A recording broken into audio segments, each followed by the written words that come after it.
When I transitioned from the military, from being in for 33 years, I knew how to navigate around that community. One of the better things I like to do is to help those military people transition into the civilian sector.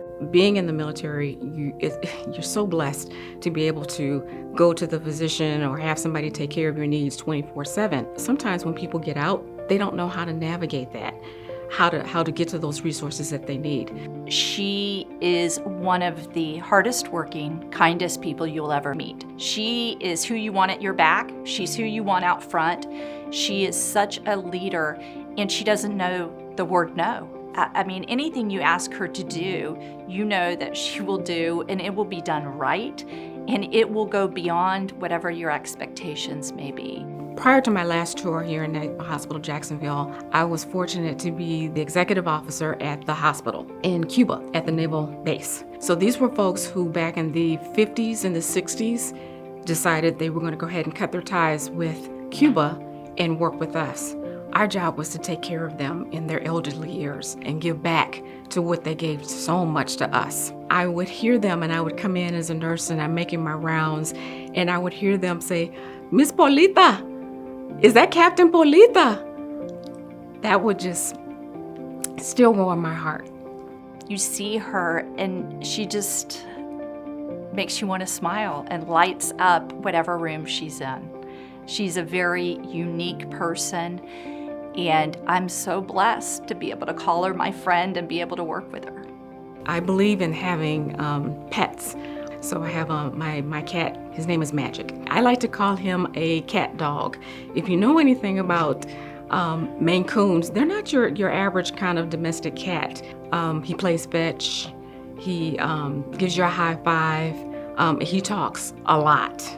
They're the most lovable, my burglar dog, so to speak, kind of guy. I love to cook. I love cookbooks. I have too many. In fact, my husband told me if I come home with another cookbook, sometimes I have to hide them in the car, but they make me happy. Anything chocolate is my guilty pleasure. I tell you a quick story. When I was stationed up in Great Lakes, my husband then, who was a microbiologist, bought me a chocolate ice cream bar. And one of the nurses, I was eating it, and one of the nurses walked by and she said, "Who gave her that?" And he said, "Well, I bought it for her. It wasn't any money, it was probably 50 cents. She said, "You don't understand, she's allergic." So sometimes I have a little Benadryl chaser when I have a little bit of chocolate, but chocolate makes me happy.